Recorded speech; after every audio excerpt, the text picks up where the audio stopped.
waxa xaqiiqo ah soddonkii sano ugu dambeeyay burburkii Soomaaliya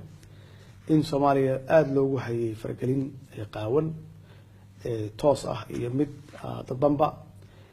khaasatan sanadii ugu dambeeyay iska cadeed dowladaha dariska ah khaasatan Ethiopia inay toos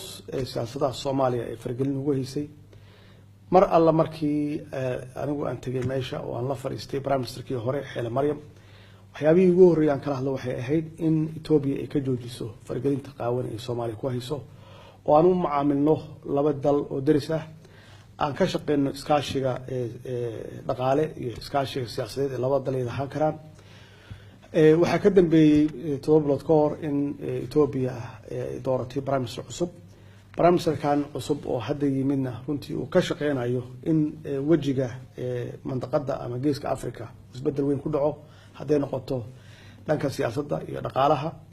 annagana mar walba aan uga faa'iideysanayno in dan noogu jirto in Soomaaliya fargelinta laga dhaafo dawladaha dariska aan la yeelano wada shaqeyn iyo iskaashi prime minister kan cusub runtii aad iyo aad ayuu u soo dhaweeyay waxyaabahan ka wada hadalna waxay ahayd sidii laba dal ay u kala faa'iideysan lahaayeen maxaan ku raahdaa haday noqoto isdhexgalka dhaqaale haday noqoto arrimaha siyaasadda naftigooda iyo amniga labada dal ka dhaxay bacdama aan nahay dawlado daris ah runtiina aad iyo aad ayuu soo dhaweeyay tan waxay dhashay in geeska Afrika runtii aan xoojino iskaashiga geeska Afrika oo dawladda Eritrea ay qayb ka tahay hadda taasna waxaan aaminsanahay iskaashigaas dhaqaalaha annaga inay dal noogu jirto bacdama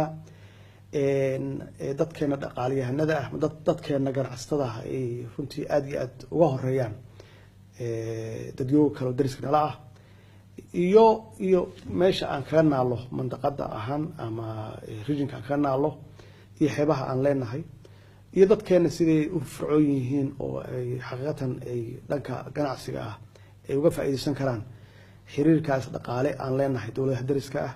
weliba aan daneynayno inaan sii ballaarino oo aan gaarsiino ilaa South Sudan ilaa Uganda aan gaarsiino maxay yeelay waxaan ognahay dadkeena ganacsatada ah xitaa inay ka ganacsadaan ilaa South Africa iyo West Africa marka waxaan u aragnay inay runtii ay tahay wax anaga dan noogu jirta oo aan ku xoojinayno dhaqaalaheena aan ku xoojinayno ganacsatada aan ku xoojinayno marka arrimaha siyaasadda naftigeeda waxay ka baysaa arrimaha dhaqaalaha oo Soomaaliya in laga joojiyo wax la wixii faragelin ah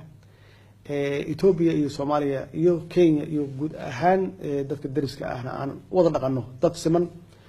oo aan midka kale aan faragelin toosan ku hayn mid dadbanba shirkii ugu horeeyay oo saddex geesoodka ahaa waxaan ku qabsanay meesha ahayd Asmara Eritrea kii labaadna wuxuu ahaa usbuucii la soo dhaafay Baxardaar iyo Gondor aan ku qabsanay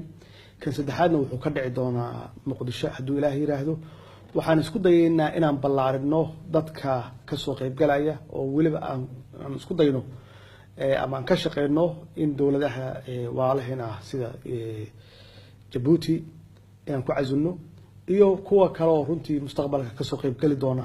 iskaashiga dhaqaale ee geeska Afrika oo aan aaminsanahay kulligeen inaan ka wada faa'iideysan doono waliba Soomaalidu ay si dheeraad uga faa'iideysan doonto insha Allah